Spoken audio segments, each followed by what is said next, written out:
सज्जनों, मेरी आत्मदर्शन पथ पुस्तक का अगला अनमोल सूत्र है, विनम्रता से बढ़कर कोई दूसरा मित्र नहीं।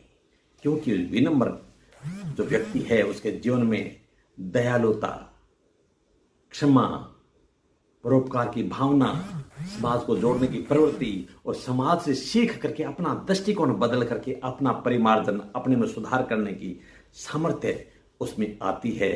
अनेक सद्गुण उसके अंदर पैदा होते हैं क्योंकि उसके जीवन में अहंकार नहीं होता। क्यों नहीं होता? विद्या ददाति विनयम, विनयात याति पात्रताम, पात्रत्वात् धनम आपनोति, और धनात् धर्मम तत्सुखम। समझे इस बात को।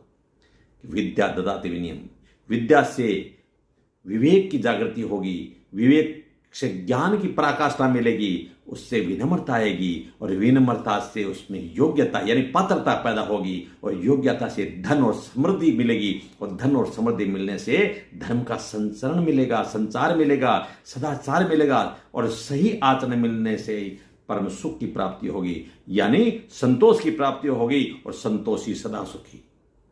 और क्योंकि उसके अंदर धैर्य है, विनम्र है तो धैर्य है, इसलिए धैर्यम सर्वत्र साधनम, धैर्य सब जगह साधन है। और क्योंकि वो विनम्रता है तो विनयम सर्वत्र रक्षणम, यानी विनम्रता सब जगह रक्षा करती है क्योंकि उसका परम मित्र है विनम्रता, विनय।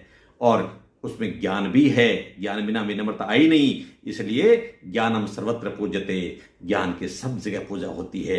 तो विनयशील आदमी होता है, विनम्रता रखने वाला, उसकी संसार में और समाज में हमेशा पूजा होती है। लेकिन विनय कैसा, विनम्रता कैसी? एक उदाहरण देखिए। एक संत थे, एक नाथ जी महाराष्ट्र के।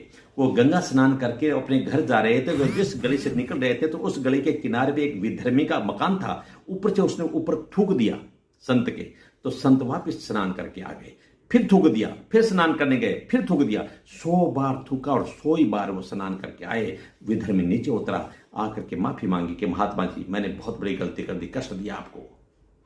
कैसा कष्ट बेटा? मेरे थूकने के कारण से 100 बार आपको स्नान करना पड़ा। फिर तो आपने मेरे पर कृपा की है, एक दिन में एक बार स्नान करता था, आपने 100 बार स्नान करवा दिया। देखिए धैर्य, देखिए संत का, विनम्रता देखिए संत की। तो धैर्य और विनम्रता के कारण से बद्ध संस्कारी आदमी में भी सद संस्कार पैदा कर दिया। तो इसलिए विनम्रता हमारा सबसे बड़ा मित्र है और सब जगह हमारी रक्षा करता है। और यही विनम्रता है जो समाज में पूजा भी करवाती है और खुद को सुख भी पहुंचाती है। इस